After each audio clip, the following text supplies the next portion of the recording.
Hi, everybody. I'm Otto Penzler.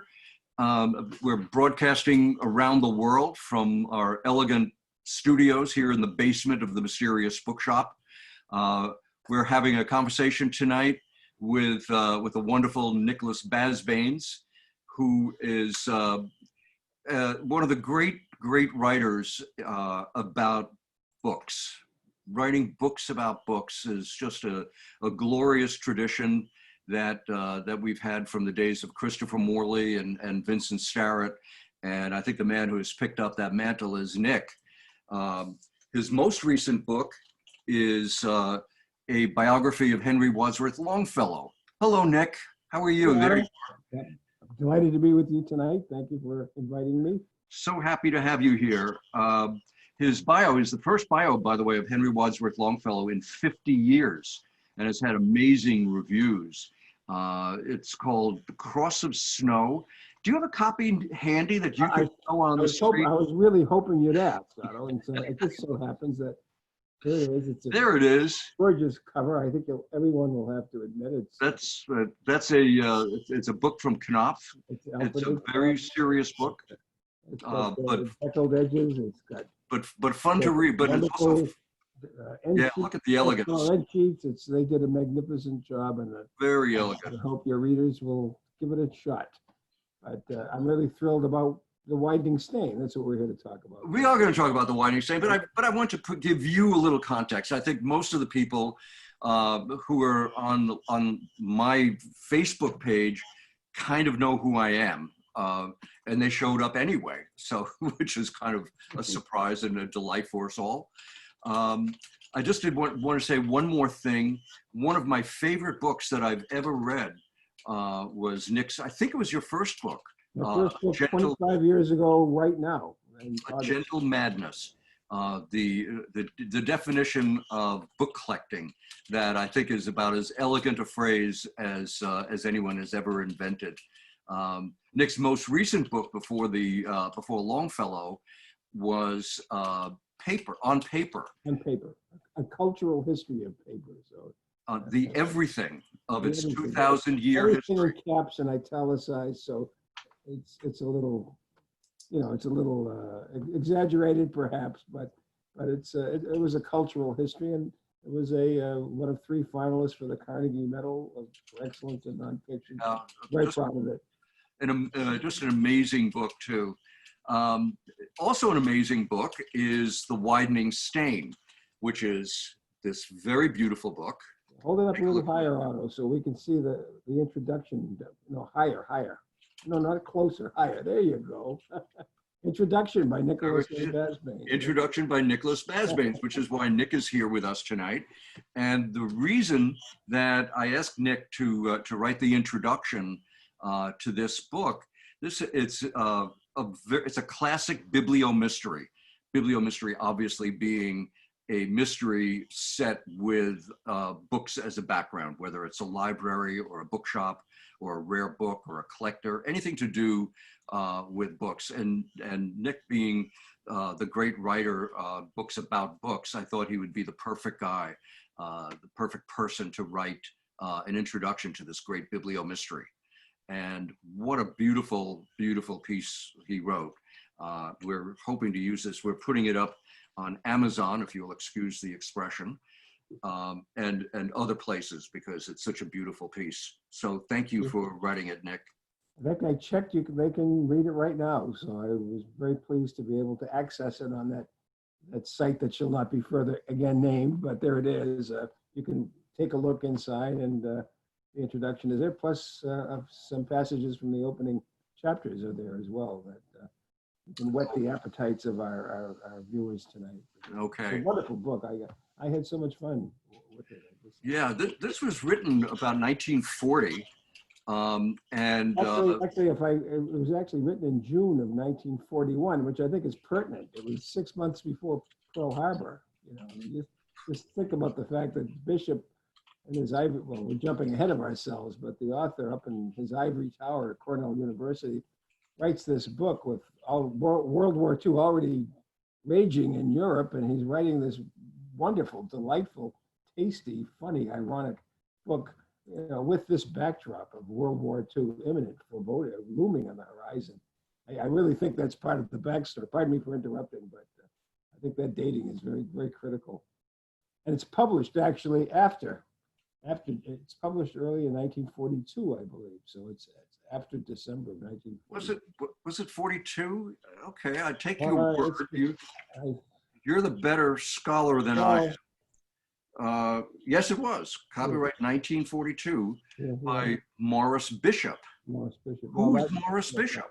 Since the author of the book is W. Bolingbroke Johnson. Yeah, I wonder if, I don't have a first printing at hand. I'd be curious to know if Morris Bishop is the copyright holder in the first printing. I'd be curious to know that.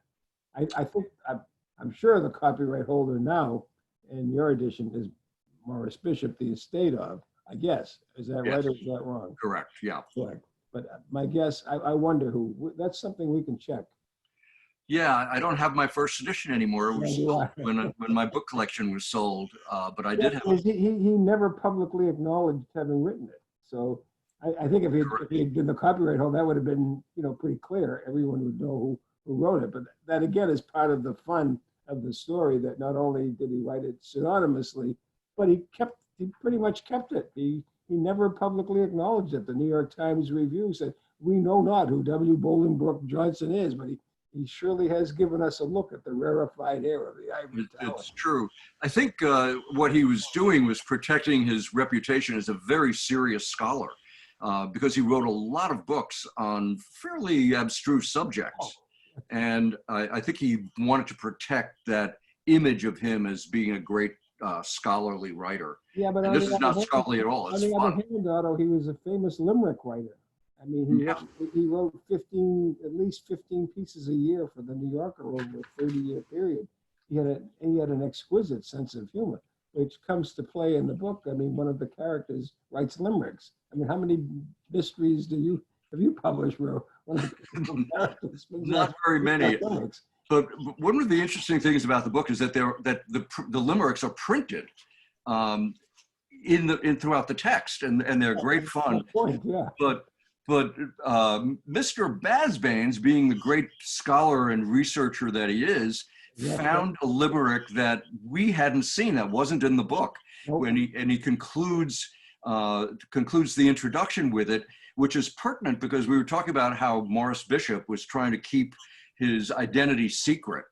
And so here's the limerick that Morris Bishop wrote. It said, "A cabin in northern Wisconsin is what I would be for the nonce in, to be rid of the pain of the widening stain, and W. Bolingbroke Johnson." And, again, the story there is that it was written out and it was found in the Cornell University library files, his biographical files, his files. He didn't sign it Morris Bishop, but it was found in his files. It was clearly Morris Bishop. He never publicly acknowledged it, that he was the author of that book. And as I write in my introduction, it's too bad that he didn't do, it was a one-off. It was too bad that he didn't do a follow-up, because the character is just magnificent. And she's the cataloger in the library. Now think about this in the 1940s. You're the authority, Otto. How many principal detectives, amateur detectives, are female librarians, catalogers and university? I'm not sure, but I will say this. I wrote a bibliography of biblio-mysteries 3 years ago. That was published 3 years ago. And there are approximately 1,200 biblio-mysteries in the bibliography. And many of them are librarians, research librarians, and I suspect, if memory serves, some catalogers are included. So she's not unique, but she's unusual as a character, not being a cop or a journalist or a lawyer, which most detectives seem to be in mystery fiction. Gilda, her name is Gilda Gorham, and she, having read it again in anticipation of this, our conversation tonight, I read it quickly again. The first time I read it very carefully, but it was written in the 1940s. It was written on not only on a university campus, but an Ivy League campus. I mean, we should explain for our viewership out there that Morris Bishop was the dean at Cornell University. He was a professor. He'd been there for, by the time he died, he'd been there for 50 or 60 years. He got his undergraduate degrees, his PhD. He headed up a department. He was really so in tune with what was going on in academia.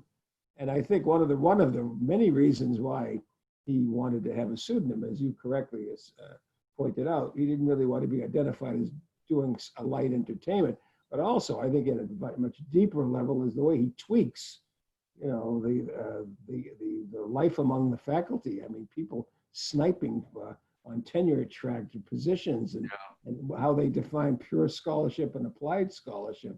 I mean, they're very, very funny and very biting. And I think that was kind of the shop talk that was going on at the time.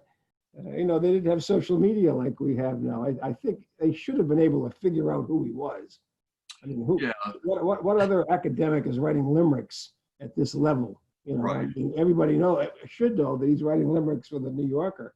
He actually did about 3 anthologies, I think, didn't he? Of collections of Yeah, but not in the world of mystery. So, not at all. But he had a wonderful sense of humor. You know, but he's not the only one. You know, C.D. Lewis, the great writer, was a fairly prolific mystery writer under the name Nicholas Blake. J.I.M. Stewart, who was a very scholarly fellow, wrote many mystery novels as Michael Innes. And so there's a long tradition of academics using pseudonyms to hide behind so that their fellow faculty. I just think of Lewis Carroll, the mathematician, wasn't he? Charles Dodgson. Yeah. You know, an author and a book I thought of, and I actually considered including it in the introduction, but I didn't have a spot for it. It didn't go in the flow. But you know, I think of Umberto Eco in The Name of the Rose. I mean, there was a world-renowned academic, you know, and I interviewed him for one of my books, and my wife had actually visited him in Milan. And there was a bookman and a collector with 30,000 books in his house with reinforced floors so they wouldn't collapse on the floors below. But, you know, what inspired? This was this semiotician who had written these really deep academic monographs and books, and all of a sudden he said, "I decided I wanted to kill a monk."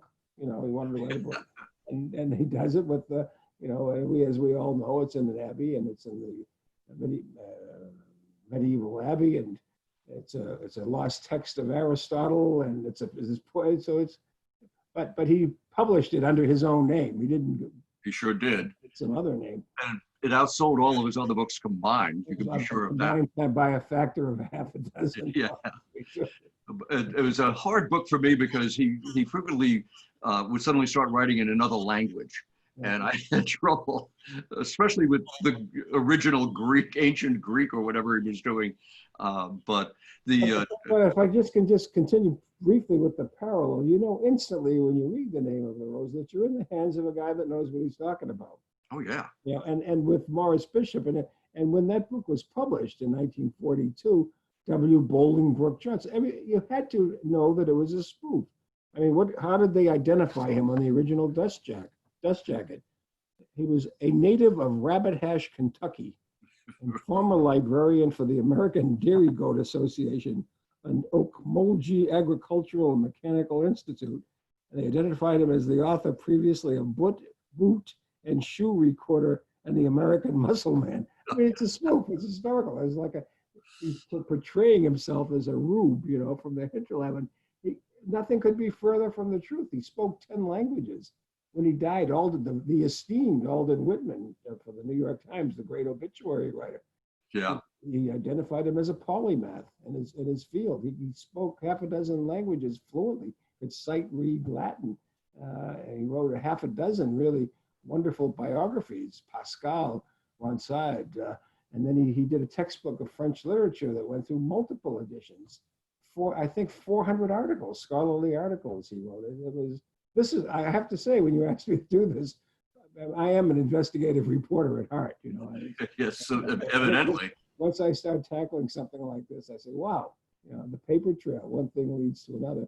And coming across that limerick that you quoted, I said, oh, You know, you always like to say, do I have the lead for the story? Yeah. But you're never really confident until you've got the kicker, you know, the last. Yeah. Of course, I ended with that limerick, which is priceless. I think any fair, any reasonably intelligent reader who picked up the book when it was published and read the jacket had to know that they were going to get a comic novel, a comic mystery novel. I mean, it's not situationally hilarious. It's not a Donald Westlake book, but there's a subtle humor that just runs throughout the entire text. Yeah, but you know, we're talking 80 years. It's held up. It's held up over 80 years. Absolutely. Yeah. So that's what really amazes me. And even the little insights he has on academic politics. I'm not an academic. Some people mistake me. I get letters, Professor Basbanes. It's fine. I'm not pleased. I'm not a professor. But I certainly have, as you have, you know, dealt with a lot of people and have many of them among my friends who teach and the politics that goes on at that level, especially when you're tenure tracked, hoping that you have two people vying for the same position as the murder victim happens to be in this case. We should point out there are two murder victims, but just the back talk, the stories, it's so relevant. It hasn't changed that much in 80 years, I don't think. No, I don't think it has. So one academic that I was talking about was the amount of backstabbing in the world of academia, and he said, I think the fighting is so vicious because the stakes are so small. Wonderful. That's really wonderful. You know, you read a quote. I pulled one out today, and I'd like to read it if I can, because I think it kind of suggests Bishop's humor. At one point, we have these two professors, and one of them, Casti, who was one of the Professor Casti, the Italian-American, who was having a relationship with the murder victim. Right. It's thought that maybe he's the one. He's doing some research with phonetics, and he's actually timing how long it takes to pronounce. I thought that was hilarious. Yeah, how many thousandths of a second does it take to pronounce the sound in ugh? You know, this is what he's doing scholarly research on. Yeah. So finally, our heroine, she asks another professor, who happens to be a later murder victim, what's the point of this? What are we doing here? What's the point of this kind of scholarship? He says, my dear Miss Cornwell, it's actually another woman who asks the question. That is a question you must never ask on a university campus. What good indeed? We seek pure learning, knowledge for its own sake. That knowledge may well be of some practical use to someone sometime. We don't care whether it is or not.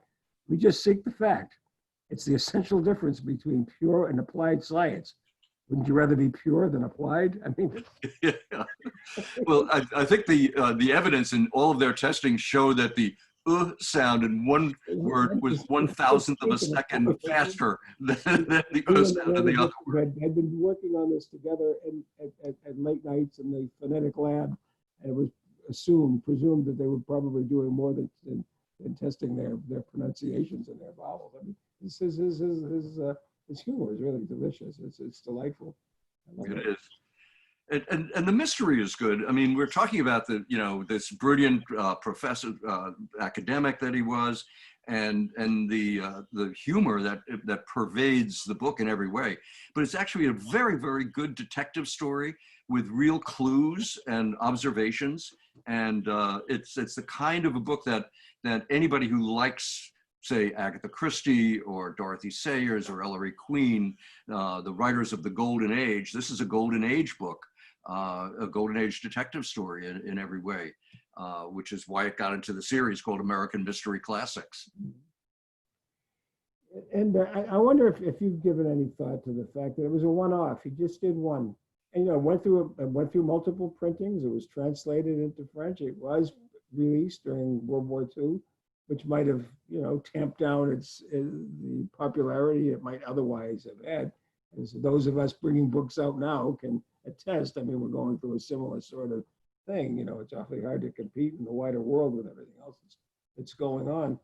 But he does have a hint at the end. There's a suggestion, because Gilda is a single woman, and yet there's an interest, and at the end, there's a suggestion that there might be something in the future for her. And she's young. She's in her 30s. And I said, boy, she would be one heck of a good continuing character. And I wonder if he had given that any thought. Yeah, I think He certainly knew how to master the mystery form. He has all the clues. He follows all the. yeah, I think he was leaving the door open to do another book, but I don't think he liked the experience all that much because he was so embarrassed essentially by having written it. And I remember when I read this many years ago, and thinking I really like this book, and it looks like he's left the door open. Let me find the next book. I want to find another book. But it was so hard in those days. There were very few reference books about mystery fiction when I was a young reader of mystery fiction. Of course, there was no internet. To find that kind of information was really difficult without a lengthy trip to the library and the assistance of a good librarian. And so I came up empty. And then years later, when I started looking around with more tools at my disposal, I found that this was in fact the only book that he had written in this field, which was kind of disappointing because the book is so good that it should have had a follow-up. The character was so good. And his publisher was Alfred Knopf. So I mean, this was clearly, and I think Mr. Knopf was around. He must have signed off on it himself, I would think, to acquire it. I mean, it's a very well done, accomplished book. Yeah, and I've never heard of him before or the book before. So it was really, I thank you for introducing me to it. And a lot of Did fun you, involved in it. while you were doing research about this man, did you find any indication that he was a collector, that he collected books? I was alert for that myself, and I couldn't find any evidence. But I suspect that his personal papers and books, which everything went to Cornell. I think a trip up to Ithaca might, disclose that he certainly had a very strong scholarly collection. I mean, a lot of people, as you know, collect for their work and become very important collectors, scholarly collectors. So I suspect he collected in his scholarly fields, but I don't. And of course, he was very close with Nabokov, Vladimir Nabokov. He was the one that persuaded Nabokov to come to Cornell. And for the 11 years that he was there on the campus, they were the inseparable. They were close, very dear friends. Oh. And Nabokov had a very good sense of humor too. I mean, Butterfly Collector and all the other stuff. I'll just but Nabokov did collect books. He did. He was a collector, yeah. Yeah. The author may have had a lot of books, but I don't think he was a collector. There's a difference between an accumulation of books and a collection, and being a collector where you're specifically looking for rarity. The antiquarian elements, and I know if I may, Longfellow, for instance, had 12,000 books in his house, but you really couldn't call him a collector, but he was in a couple of instances. Once he reports having bought an intunable, and it was Plutarch. Now, you know that Longfellow didn't need another copy of Plutarch.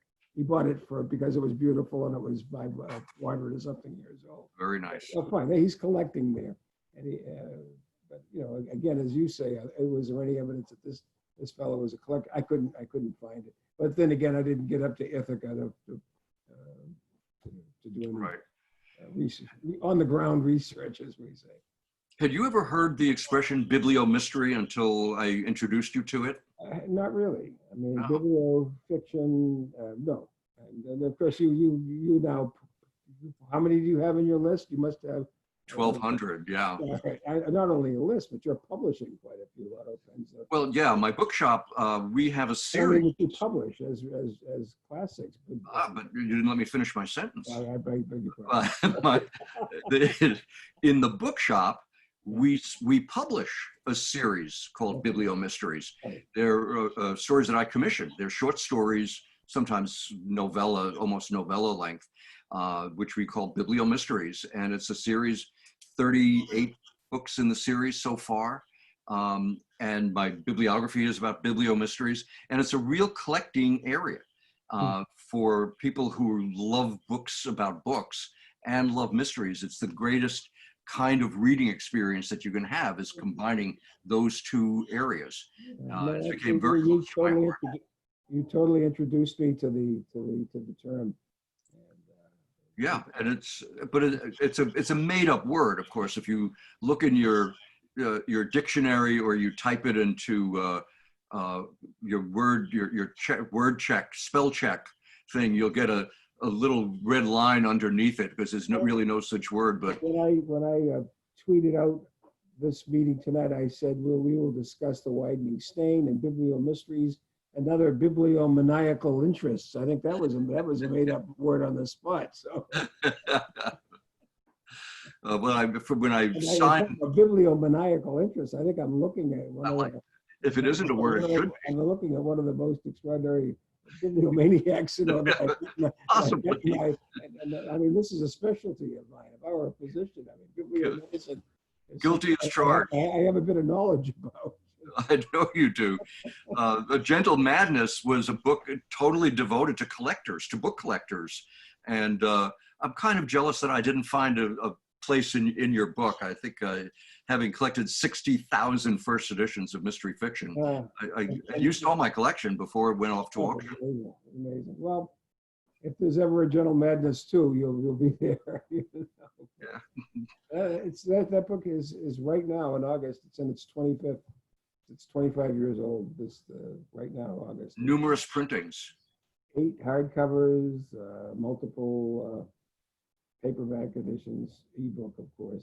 Yeah, when you visited my house to look at my mysteries and chat with me, I had a first edition for you to inscribe, as well as 3 other of your books about books. 3 other books. So, you know, one of the victims of this pandemic is Texas A&M University acquired my research archive. The thing about one of the many aspects of Gentle Madness is as you point out, I went everywhere and interviewed hundreds of people and had maybe 500 hours alone of recorded material, and all that went to Texas A&M. And this summer, March, they were mounting an exhibition devoted to Gentle Madness, the writing of Gentle Madness. And of course, it got closed down in March, and it's still there, but nobody's had a chance to see it. I'm told they might do they're hoping to do. In fact, I hope they're watching. I'm going to hold their feet to the fire. An online catalog of the exhibition, because there should be an exhibition. How so many of those stories were put together. Your 25th anniversary. Definitely would have been there. Should have if we'd had a chance to talk. You know, I think we should. I should at this point tell our watchers, listeners, audience, whatever participants, whatever the proper term is for this new electronic world. If you have any questions, either for me or for Nicholas Basbanes, you can type them into, if you're watching on Facebook, you can type them into your chat box, if that's what it's called.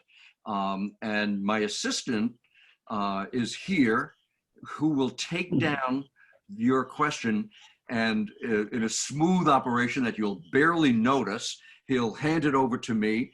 I will surreptitiously look at it and either respond or ask Nick to respond. So if there's something that you'd like to know about biblio-mysteries in general, about Nicholas Basbanes, about my bookshop, about collecting, all of these things, we are here at your service, and we know whatever it is that you want to know.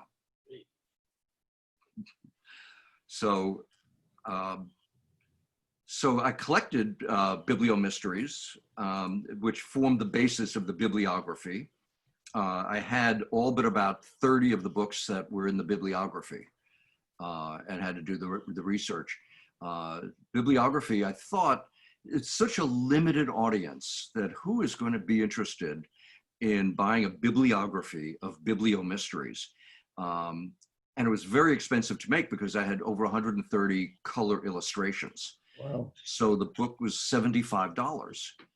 So I thought, if I print 250 here in the bookshop, we'll sell them in the bookshop, I have a lifetime supply. Well, we sold 500 in the first 2 weeks. No kidding. And then printed another 500. And I'm down to about 12 copies left. Wow. And so when was this first issued, Otto? 2017. Well, so, And then I did a revised edition for the second 500 where I made a couple of corrections. And now that it's been out there and a lot of collectors have found the book and read it and studied it, I have plenty of people who have written and said, you know, you missed a book. And then they would send me the information about a book, because the bibliography includes a brief synopsis of the book explaining why it's a biblio-mystery. And so, pardon me, but what are some of the criteria that I mean, because you're the guy making you're creating the genre, so you actually devise the rules, right? I did. Decide what is worthy of entry and what isn't. So might I ask? It had to have books as a physical object, as a key element, whether it's a book or a bookshop or a bookseller or a librarian or a library or an academic research archive, that sort of thing. It wasn't about the contents of a book. That wouldn't make it a biblio-mystery. And the book part had to be integral to the storyline in some way. For example, there's a long series of wonderful mysteries from the 40s, 50s, 60s, and 70s about characters named Mr. and Mrs. North. Well, as it happens, Jerry North was a publisher, but publishing had almost nothing to do with any of the books except for 2 or 3 exceptions where it did. So I didn't include any of those books except the ones that actually did involve books and the publishing industry as a key element of the plot or the storyline. So it had to have a real element in the plot. Were you able to identify which one, in your view, introduced the genre? Which you would judge to be the first one in the continuum? Yes. A book by Angus Reach. It looks like Reach, but it's spelled Reach, R-E-A-C-H, but pronounced Reach. If memory serves, it's 1847. Oh, okay. And it's titled The Book with the Iron Clasp. I love it. And then the first American biblio-mystery was a book called Scrope, which was 1870. Again, if memory serves. I don't have the book in front of me. No, close enough. I can't remember my home phone number, but I can remember things about books because I've been doing this and deeply involved for so long. But 1847 is pretty early, actually. It is. The Book with the Iron Clasps, which is a very intriguing title to begin with. Is it good? Did you enjoy it? It is good. It's not great. You know, it was the era when Charles Dickens was writing, and he's you know, I know Dickens, and he was no Dickens. And shortly just before Wilkie Collins, you know, the great Victorians were writing then. But it was a very good story, a good mystery, and a nicely produced book with illustrations. I guess lithographs or linotypes, or I don't know what process was used, but there were. Of course, you had examples of it in your collection. I'm sure it was represented in your collection. Oh yeah, I had the book. I had the first edition of the book, of course. So how many would you say of the books that you identified and wrote about in your bibliography? How many did you own? About 1,150. Wow. Yeah. So pretty much all of them. It was a wonderful collection, and because I was very fortunate, there may be collectors out there watching us tonight. I hope there are, but I had an advantage over most other collectors because I had a bookshop that sells the same books that I was collecting. And the very first advice I got from all my bookseller friends was, whatever you do, you cannot compete with your customers. I competed with my customers. I took the best copy I could find. I upgraded condition regularly, and then I had a place to sell my book. I can't tell you how many booksellers I have interviewed have said to me exactly the same thing. I'll say, "Do you collect?" Well, I collect, but I make sure I don't collect what I sell, and that's almost And you may be the only bookseller I know of. There may be 1 or 2 others who not only do this, but actually confess to it. Well, a lot of apologies to no one, I gather, too, right? I'm sorry, say again? I said with apologies to no one. I should be a little more, feel a Right little more about- guilty about this, but I don't for a minute. I'm sorry. You do have the virus, the general madness virus. But, Yeah, there are people who accuse me of opening the bookshop merely as a methodology for acquiring more books for my collection. And I can't say they were entirely wrong. but to get back, so you had the bookshop, and so books came your way, and they were clearly on your want list, and they kind of made the migration from the bookshop to your shelves. Sometimes, I mean, there were many times where I couldn't afford them. It was really hard. I wrote a little biblio-memoir last year. Very highly regarded, by the way. I'm sorry, say again? Very highly regarded. It was a much. It has had, I'm very proud to say it's had some very nice reaction. And what that book was an anecdote about a specific book, how I got it, why the book was interesting, and so on. It came about because I knew my books were going to auction. And so I invited all of my staff up to the house on a Sunday where I cooked lunch, and then gave a tour of the library and pulled books off the shelf and said, oh, this is an interesting, how I got this, and so on. I tell the story. And at the end of the day, Charles, the publisher of Mysterious Press and other of my imprints, came to me and said, listen, I have an idea. Those are pretty good stories. Why don't you pull these books off the shelves, and I'll come back next week and take photos of the books, and you write the stories. And I hate writing. It's such hard work. It's so hard. I'd rather do yard work than write. But I did. And he took the pictures and we published it in the bookshop. Again, an expensive book because every illustration was full color photograph of the book. And the frontispiece was a photograph of my library that you saw. And I thought we should print 100 copies because I thought this is so arcane. Who cares?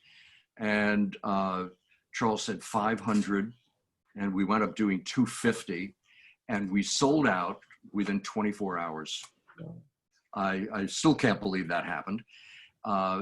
So then we did a second printing, and we're now sold out of that, another 250. So we're going to do a third printing soon.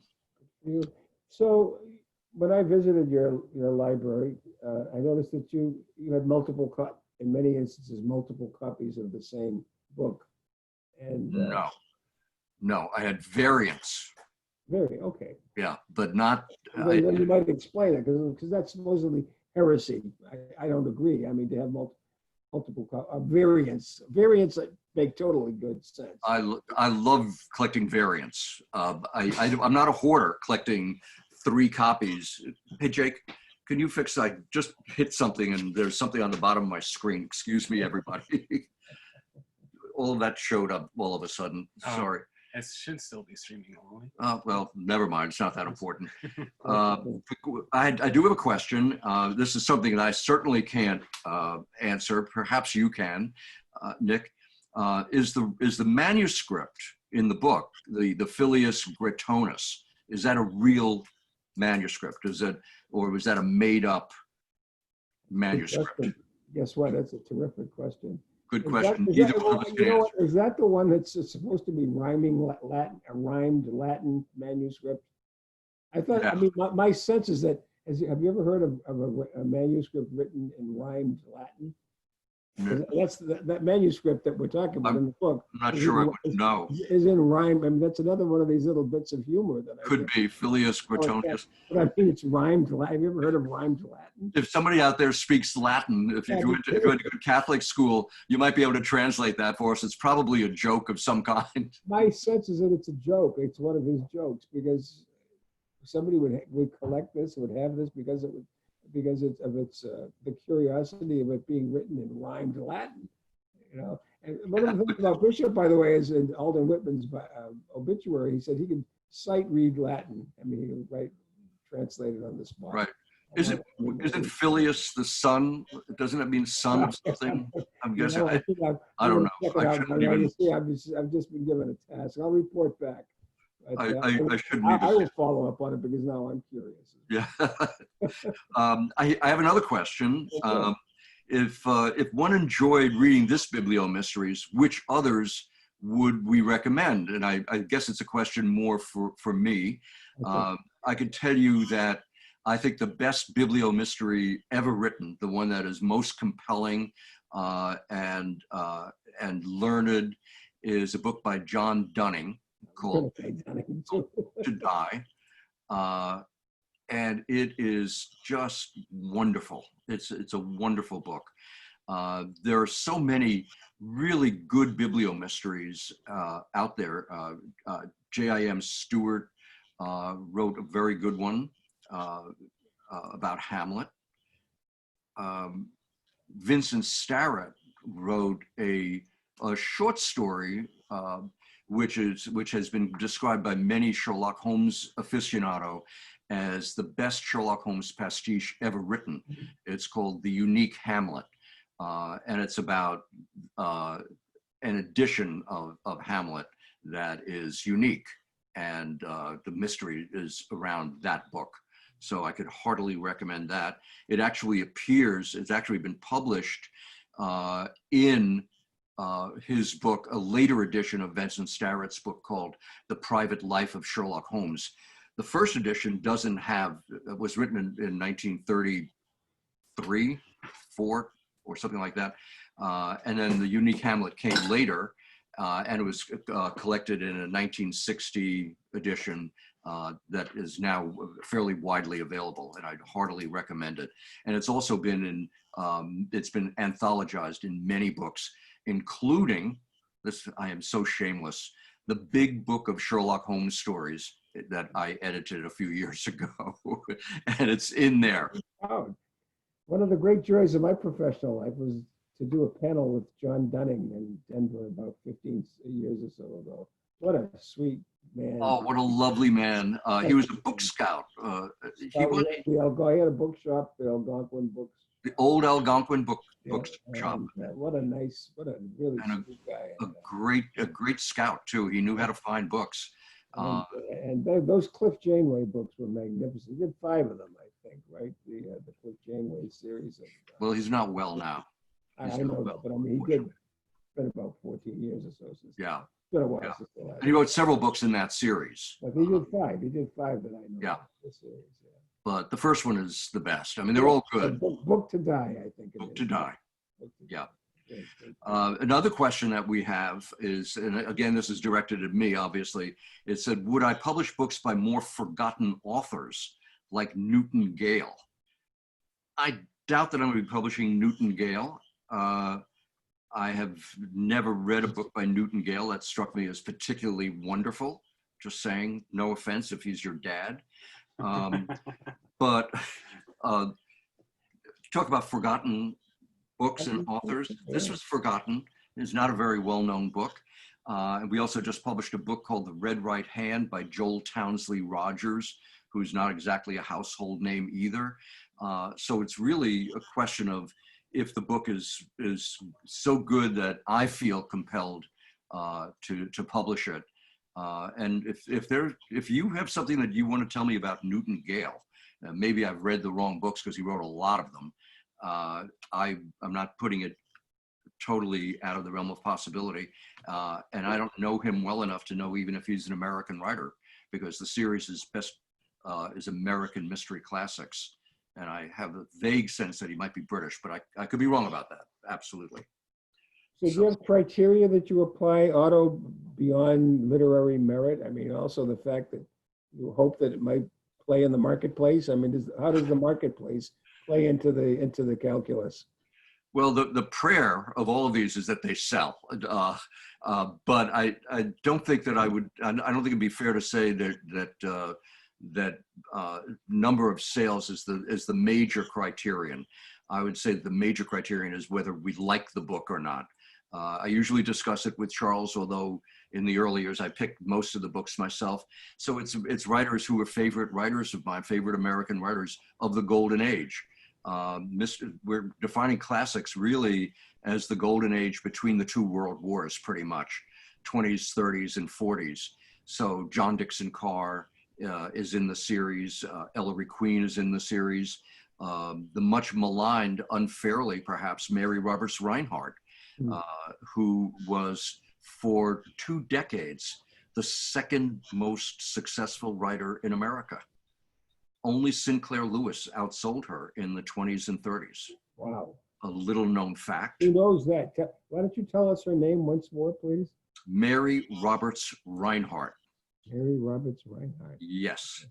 Many movies have been made from her books. They're pretty cozy. There's no overt violence in the books. And that's true for most of the books that we publish.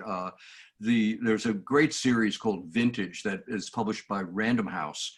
And they do the great hard-boiled writers of that era, Dashiell Hammett and James M. Cain and Raymond Chandler and others. And they do a great job with those. And I leave that to those people. They know how to publish books really well. And I publish American books that are a little bit more traditional detective stories, traditional mysteries, although some of the books go a little bit to the edge. Since you mentioned female mystery writers, that begs the question, are there any female authors who have written biblio-mysteries of note that you came across in compiling your bibliography? Yes, that's a good question, actually. One of the most prolific and one of the best is Elizabeth Daly. Elizabeth Daly probably wrote 20 biblio-mysteries. Her series character was Henry Gamage, who was worked with archives, repaired books, was a scholar of books and determining age and authenticity and things of that sort. And that character appears in virtually all of her books. And as a result, almost all of her books are biblio-mysteries and very good ones. I have a question for you, Nick. Okay. It's coming from a great civilization of antiquity and living in a great civilization of today. Could you glean any comparisons or warnings for Americans today? You really want me to answer that one right away? I'm glad you got the question. So help me again with it. Let's. Would you ask it again? Because I think it's. I will. It's coming from a great civilization of antiquity. So that is that. So That I am coming from a great. means you're so old. Okay, so I'm coming from a great civilization of antiquity. Okay, we'll work with that. In a great civilization of today. In a great civilization of today. Could you glean any comparisons or warnings for Americans today? I'm guessing that great civilization of antiquity might refer to Henry Wadsworth Longfellow. Wouldn't that be wonderful? Yeah. I'm guessing. If I may riff for a minute. Sure. Writing this book.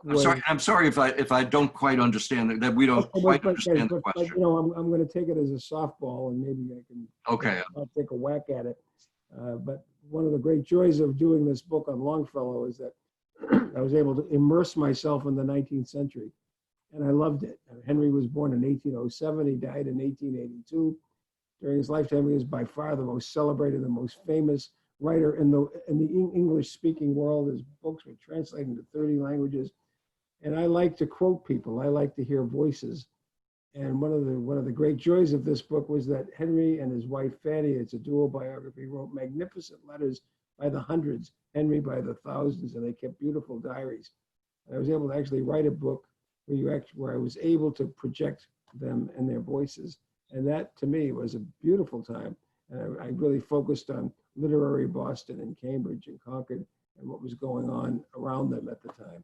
And I would say that it was a wonderful, great civilization. And I hope maybe even perhaps to return to it. I don't know if that's responsive to the question, but hey, why not? Close enough. It's my best shot.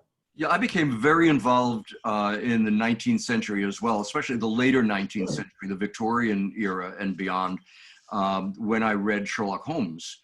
As Vincent Starrett said, where it's always 1895. Hmm. And I loved the 19th century. And I thought, I kind of wish I had been born and raised and lived my life in that era, the gaslight era with the clip clop of horses' hooves pulling a hansom cab. And then I thought, but wait a minute, what about when you go to the dentist? Okay, then I was just about to say there's a cautionary tale there. Or the doctor. Yeah, because Henry's wife, Fanny, one of the great things that she did is she's the first woman in North America to deliver a child with the aid of ether as an obstetric anesthetic, and that was in 1847. You know, before that, there was no ether, and we get into the Civil War, a horrible time where more people died from disease and died in combat, you know, from dysentery, camp fever. So yes, it would be very romantic to have lived in that period. But I really don't want to live at a time when there are no anesthetics and there are no antibiotics and there are no vaccines, Same here. no surgeons. You know, and when, in fact, when Henry observed the delivery of that child, which was men didn't participate in the deliveries, the very next day, because they couldn't find a doctor who would agree to give her the ether, it was done by a dentist, Dr. Nathan Cooley Keefe, who was the dean of the Harvard Dental School. The very next day, Henry went to the dentist. He had 2 front teeth that he had to have pulled out, and he administered the ether. And Henry wrote in his diary, as he started to laugh hysterically, as I guess it was laughing gas, and he tried to say, stop, stop, stop, but his lips wouldn't move. And before he knew it, the teeth were out, and he felt nothing. So having observed his wife give birth with an anesthetic, the very next day, he went and had these 2 teeth removed. So I think the answer is, it'd be a great time to live, but, you know. Yes, but. Our last question, because we're getting ready to wind it down now, is referring to something that I said. Why is Mary Roberts Reinhardt maligned? She has been accused unfairly, and remember I said unfairly maligned. She was accused of creating something called the Had I But Known School, meaning that the central character would say something like, had I but known then what I know now, I wouldn't have gone to the attic, or I wouldn't have helped that person, or I would have stayed out of the house that I was told to stay out of. And she never actually used that phrase in the book, but to be fair, she did frequently say, this was a portend of things to come, which I guess is redundant, because a portend is always of things to come. But that's why she has been accused of that, perhaps more than she should be. So that's why I use that phrase. So I think we're going to wind it down now. We have stayed for just about a full hour. I hope some of you stayed with us. If you're hearing that, then you did, and thank you. And thank you for being part of this tonight. Nick, thank you so much for joining me and talking about this great book, Well, The Widening Stain. I hope you do it again, Otto, and good luck with the book. Thank you very much. Will be. Good night, everybody. Talk to you soon. Good night, everyone.